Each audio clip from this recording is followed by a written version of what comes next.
اللهم أنت القريب، وأنت الصاحب والحبيب، وأنت الوحيد المجيب، وأنت الشافي الطبيب، وأنت الذي تعلم ما نريد.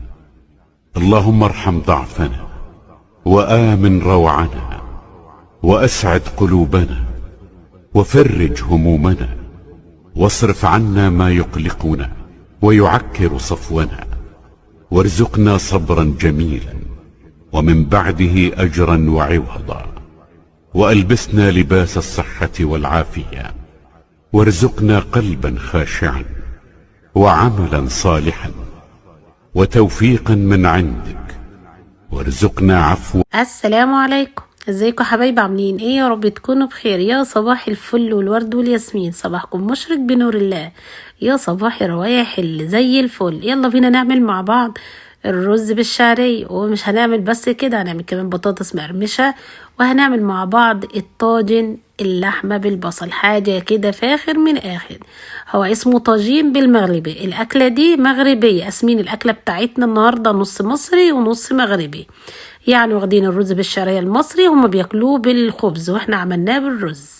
اول حاجة كده هنسمي الله، ونقطع معانا البصل، وهنقطع معايا فلفل الوان، ونقطع معايا طماطمايه واحد فقط لا غير. في نفس الوقت حاطه الطاجين بتاعنا يسخن كده على النار، علشان اهم حاجه يكون سخن، عشان لما ينزل فيه بالزيت والسمنه لازم أن يكون سخن جدا عشان اللحمه تاخد معانا الصدمه. انا هنا معايا الفلفل الالوان، معايا بصلتين كبار كده قطعتهم شرايح، تقدروا تقطعيهم مكعبات، هما كده كده بيدوبوا. هتشوفوا معانا الوصفه بكل تكاتها بكل حركاتها. وهنا حطيت معايا زيت وسمنه. الافضل انك بتحط زيت نباتي وبتحط زيت الزيتون، احنا كمصريين مش بنحب زيت الزيتون. نيجي بقى على اللحمه، تكون فيها نسبه دهون بتكون حلوه معانا في الوصفه بتاعتنا. اللحمه النهارده هتكون لحمه ببصل او بسيطه، وطعمها كمان هيكون حلو ان شاء الله. تخلي اللحمه حلوه معانا. اول ما يسخن كده نحط اللحمه بتاعتنا، ولازم نسيبها كده تقعد الصدمه معانا.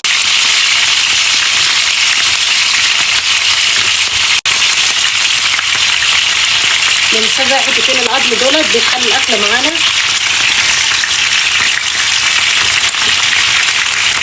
ما نقلبش اللحمه غير لما نتاكد ان لونها خلاص. شايفين اللون كده؟ لازم بقى نقلب اللي فوق تحت واللي تحت فوق عشان تاخد معانا الصدمه. اول اللون بقى ما يتغير معايا هننزل معانا بالتوابل. التوابل اللي هي عباره عن ايه؟ كمون وملح وفلفل وبابريكا، وعلى حسب ما بتحبي تقدري تقللي او تزودي. هنا التوابل خلاص كده ما شاء الله عملت كده ايه، غيرت من اللون اللحمه كده واندمجت مع بعضها. هننزل بالبصل اول حاجه. ننزل بالبصل كده، انا مقطعاه شرايح جوليان كده.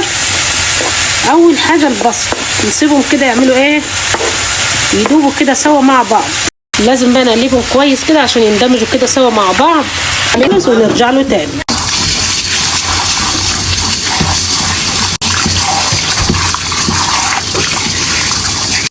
الرز بالشعريه ده بيكون طعمه حلو، بس ايه، نحط زيت ونحط معلقه. يا سلام بقى لما بنزود الشعريه في الرز بيكون طعمه حلو. كيس كامل للشعريه، وهنستخدم معايا ما يعادل يعني كيلو الا ربع من الرز، بيخلي الرز في حته تانيه. وهنا بقى لازم نغلف معايا الشعريه بتاعتنا. نقلب الشعريه ونسيبها كده ايه، واحنا واقفين بنقلب هنا، ونيجي هنا في نفس الوقت نشوف اكلتنا. واو، حاجه نقلب البصل كل شويه عشان ما يحروقش معانا. لازم الشعريه بتاعتنا يكون لونها غامق عشان تخلي حبايه الرز بتاعتك مظبوط. لازم نخبط كده وننزل كل حبايه الشعريه الموجوده معانا علشان ما تكونش محروقه، تكون لون ولون. لازم اللون يكون موحد للشعريه. اول ما خلاص اللون بتاعها بيبدا يحمر كده، ايدينا ما بتتشالش خالص، نفضل نقلب كده كويس جدا لحد اللون بتاعها ما يكون مظبوط. هنرجع اول ما لونها يكون مظبوط معانا. كان اللون الشعريه هو ده اللون المظبوط. قبل ما يسود على طول ننزل بالرز بتاعنا.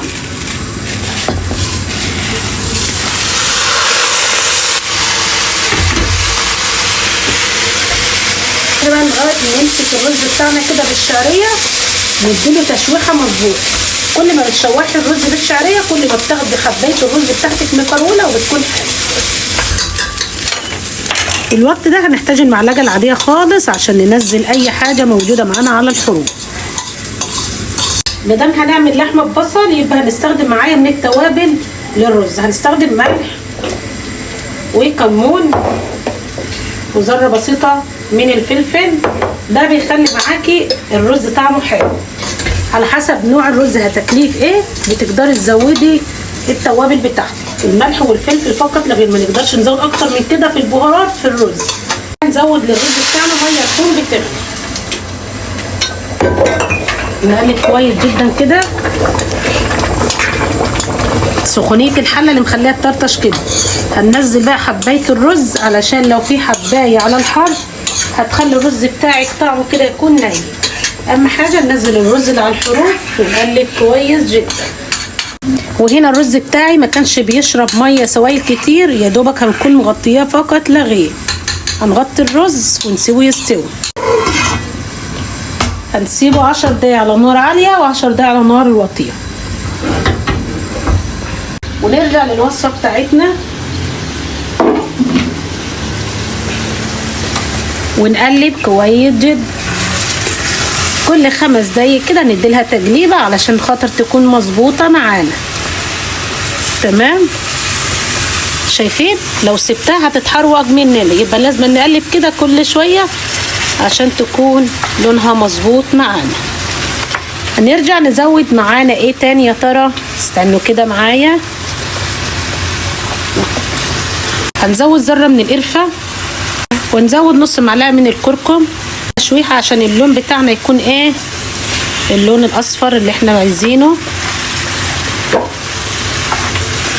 وده اللون اللي بيكون مطلوب معانا في اللحمه بالبصل، ده اللون المظبوط. ما نزودش اكتر من كده في الكركم عشان ما يخليهاش ايه مززه وكده. هنا معايا بقى الفلفل، هنفتحه بالطريقه دي ونسيبه سليم علشان لو في اطفال في البيت. ومعايا كمان فلفل وطماطم، ونقلب بقى ناخد لها تشويحه كده ونسيبهم كده مع بعض لما يندمجوا سوا. هنا الطماطم هتنزل لنا نسبه من الميه وهتخلي طعمها في حته تانيه. في الوقت ده هنهدي النار بتاعتنا.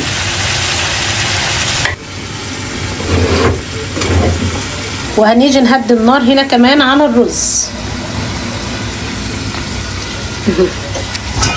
اتأكدت ان هو خلاص بيشرب الميه. المفروض بنحط جرافسه وبنحط مشمش مجفف، انا ما عنديش غير مشمش مجفف.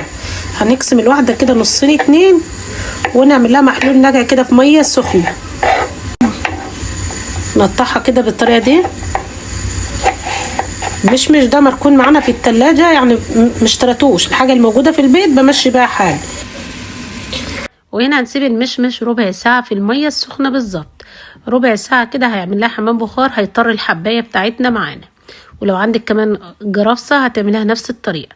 في ناس بتسلقه، بس الافضل ان احنا نعمله حمام بخار وبعد كده بنحطه على اللحمه بتاعتنا. بس قبل ما نحطه على اللحمه بتاعتنا بنعمل ايه؟ معايا كوبايه ميه، بنضيف ربع كوبايه بربع كوبايه. علشان ايه؟ علشان تسوي معانا اللحمه ونأكد ان هي استوت سوا كامل. الربع كوبايه ميه دي بتدوب معايا الفلفل والبصل. هنا كان خلاص كرمل كده معانا وبقى عباره عن صوص ما شاء الله. من كتر حلاوه الصوص بتسيبي كمان اللحمه وتاكلي من الصوص بتاعها. اما هنا الرز كان ما شاء الله اللهم بارك. اهم حاجه تقلبي بالشوكه. هنا الرز بتاعنا كان مظبوط لان انا كنت عارفه تزويد الميه بتاعنا كان قد ايه. علشان بقى تخلي الرز بتاعك مظبوط، اول ما يستوي معاكي فوطه مبلوله وحط الحله عليه زي ما انتم شايفين كده حطاه. هنا بقى عندي مكسرات، اي حاجه ممكن تقدري تشكلي بيها، تحطي لوز او تحطي عين الجمل. انا هنا كان متوفر عندي عين الجمل، قشرته معانا وسبته زي ما هو كده كان مقرمش. والتكه دي ما بنحطهاش غير بعد لما بنخلص تزويد الميه، يعني ما ينفعش اننا نحط اي مكسرات ونرجع نزود ميه تاني. انا هنا كنت زودت الميه معايا 3 مرات، في كل مرة كانت ربع كوباية مية. هنا بقى شايفين الرز اللهم بارك ما شاء الله. وهنوريكم الفرق لما حطيت الفوطة جعر الحلة بيكون عامل ازاي. المهم هنا بقى طريقة الغرف ده تشكيلة ده حسب رغبتك. شايفين عار الحلة ما شاء الله، عشان انا حطيت الفوطة مبلولة تحت الحلة فبتخلي الجعر بتاع الرز بتاعك محني وحلو. نيجي بقى هنا على اللحمة بتاعتنا، ياه على الروايح اللي كانت طالعة. نركزوا مع اللحمة. ألف حمد. بصوا يعني حاجة كده عظمة، تقدري تاكليها بالعيش، تقدري تاكليه بالرز بشعرية، تقدري تاكليه بالرز البسمتي. بس اللي انا اقدر اقول لك ان الاكلة دي عظمة عظمة عظمة. اللحمة بقى كانت ده بالدوق. نحط بقى شوية سمسم كده علشان نعلي من تيست معانا بتاع اللحمة.